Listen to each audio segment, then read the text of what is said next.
The Secret Life of Pets 2. There are no spoilers in this review. The Secret Life of Pets 2 is all about how Max the dog from the first movie deals with major life changes as his owner gets married and has a kid. They take a family trip to a farm leading to many exchanges with some likable animals. Without spoiling too much more, I will say that this movie is better than the first in my opinion. It's characterized as fun and family friendly, which it definitely is, but there are deeper parenting issues and other coming of age elements as well. I really enjoy when a kids movie deals with deeper topics the kids who watched it as a kid can later reflect on when they rewatch as an adult. This movie is also funnier than expected. Honestly, I expected to be bored and let down by the genericness similar to the first film, but I was pleasantly surprised. There is a lot of attention to detail with many animals' faces and the reactions. Many jokes are indeed for kids as expected, but there's also one or two jokes that will fly by their heads and will only be caught by older people. I also enjoyed the plot. There are 3 subplots that somewhat merge together well near the end. I say somewhat because there was a point where I thought a character from the farm would join in at the end or somehow be back, but they're just never seen again. You have your recurring characters from the first movie like Snowball, Daisy, Gidget, Chloe, and many others are returning characters,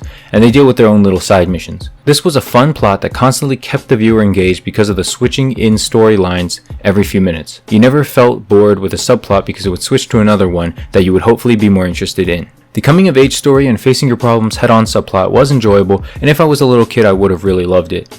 At my age, I think it was well approached. There's also a super long chase scene subplot that feels slightly dragged, but as you're rooting for certain characters, it is also quite appealing. The Secret Life of Pets 2 is also paced quite nicely, with a runtime of less than 90 minutes. No time is wasted. The animation and editing is also top notch. You'll notice a ton of detail in the background of scenes if you're trying to look. A rather real or negative, if anything, out there, is that the movie is too focused on being child friendly. I understand this is the target audience, but there was room for a higher age ceiling than the movie didn't go for. Another con for this film is that some parts felt slightly lazy. A few of the subplots are classic and have been done multiple times already. It also doesn't have the viewer begging to see another sequel. With all that being said though, it is a good movie for children as it demonstrates the importance of courage, overcoming fear, and family importance. I would rate The Secret Life of Pets 2 a 6.7 out of 10.